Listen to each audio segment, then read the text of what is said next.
Hey, what's up guys, it's TBone here. Welcome back to another episode of playing Legendary Gaming Heroes. So in today's episode, I'm going to go over some decks I've built for this event, Lunar New Year celebration. But before we do that, I wanted to talk about a couple of packs here. The first one is the Relic pack. So the Relic for this event, which is called Lunar Launcher, if you look at the non-enchanted version, it has a passive ability that gives a technological attack boost of 15% if you are immune to enemy damage. So the ultra rare card this event does provide immunity, and this is how the Relic will play with the card.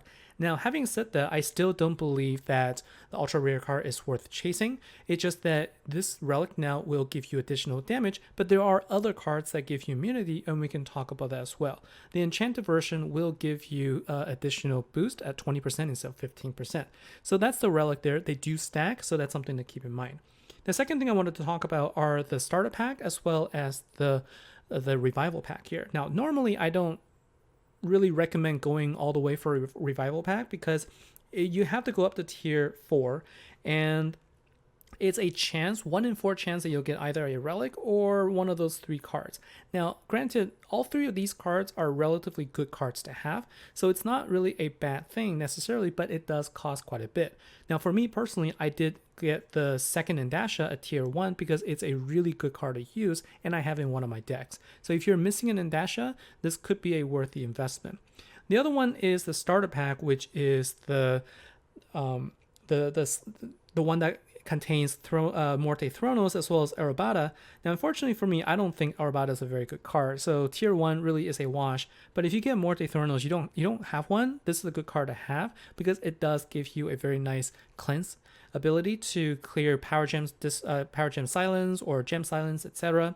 And then Plague Seraph, this is one of those cards where it does give you power gems, but only generates them based on the number of light gems on the board. It does have a nice 3-turn cooldown, so the maximum number of power gems you can get is 7 if you have a full board of gems, and it is power gem 2, so it can give you some additional power boost there. So that's 3,000 gem total investment. If you're looking for something there, I think Morte is not a bad investment to have for your deck. So let's take a look also at some other options you have in the game. So unfortunately with this event, as with all the same things in this meta, you need power gem spawners in order to really do any damage. And so what I've listed here are some of the power gem spawners that I have, and I am going to be primarily showing Primal Guardian. A lot of you, if you already have Dina or Eolan, you're probably already using them. But these are some of the other options there. If you have them, this is probably the best way for you to build some intensity and build some damage there. So let's take a look at some of the decks that I have built, and we can take a look at them against the bosses. We'll start with a deck that uses 2 Indashas, 1 Morte Thronos, and 1 Primal Guardian. The 2 Indashas will be very useful in dispelling fear, as you'll see later, and Morte Thronos will has a passive skill that will generate a power gem 3 whenever fear is or a buff is cast. So I'm getting additional power gems there, and then Primal Guardian is used to fill the board with power gems so that I can deal the most damage I could. I also only have 1 event card this time around, so I'm depending on Assault Unit Yoju to deal most damage here. So for this fight, we're going up against a Radiant Guild boss, which casts Fear every 2 turns. So the reason why a double Indasha deck works well in this case is for the following. One, you need to use Indasha in order to dispel Fear, but it has a 3-turn cooldown. It is a guaranteed dispel, but the boss will actually cast it every 2 turns. And so having a second one will then offset that time, that time difference. And because of the passive ability where you're going to get gems every 2 turns, you're always going to have battle skills ready to go. So you're never going to be in a situation where the fear is cast and you don't have the battle skill from Indasha in order to dispel it. So you can see here that I'm using my second Indasha to dispel again, and this cycle can continue. At Intensity 180 is when I decide to use Primal Guardian for the first time, and I don't quite fill up the board with gems, and this is where Morte Thronos comes in handy by destroying gems so I can line them up and deal some more damage. With this type of deck, you do need to have a 7-turn cooldown, so at Intensity 340 is when I can activate everything again, and this time I am able to fill up the board with power gems, and this is capable of dealing of about 80 billion damage with this particular setup. So it's not too bad. It has good survivability, and you can deal relatively good damage. Even though it's not that much against a Radiant, it should still help against the guild bosses. The second deck that I want to show is actually a really fun one. This was an idea given to me by user Con William Deep, and it takes advantage of actually a commander deck, the Light Human deck.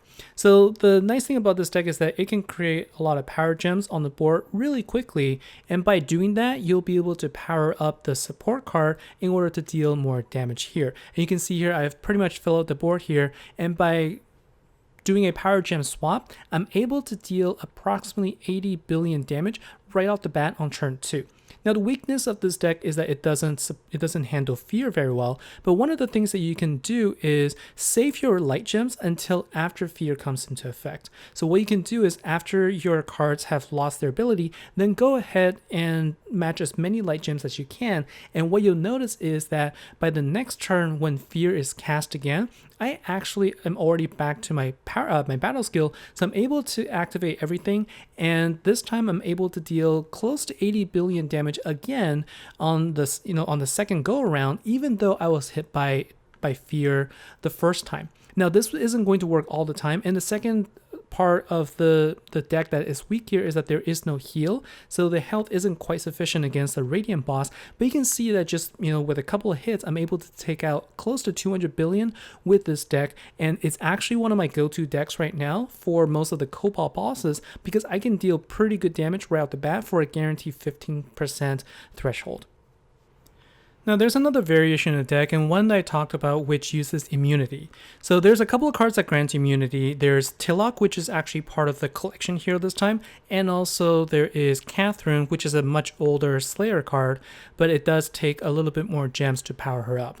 So the trick to this particular deck is pretty much the same. The elements I have in this deck is the Bone Collector, which dispels fear.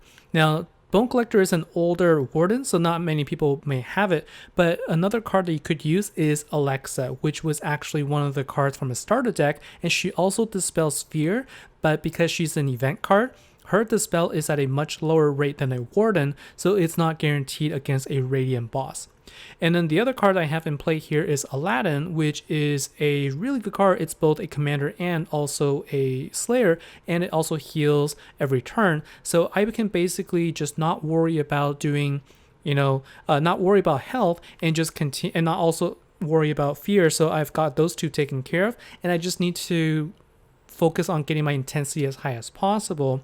And so in this case, I go again at 180, and then I use all of the skills here because Bone Collector also generates some light gems. I can fill up the board a little bit, and with this particular first hit, it's not a whole lot. I dealt about 45 billion damage there, but that's with an incomplete board. And once I actually can fill up the board with power gems, and when I actually activate Catherine, I get about 75 billion damage. And it's not as much, and that is because overall I'm getting less power gems that I'm able to store on the board compared to when I had the Indasha deck. So I think it's because of my personal setup of having only just a single support card. If I had other cards in play, then I obviously would have been able to deal more damage per card, and the relic would have done a little bit better for this particular setup, but I still think that it's pretty sufficient there.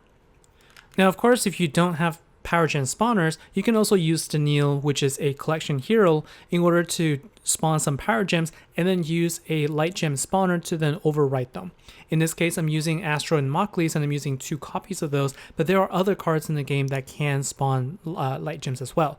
So Daniil only will create 2 columns worth of power gems initially. As the intensity goes up, it will create more.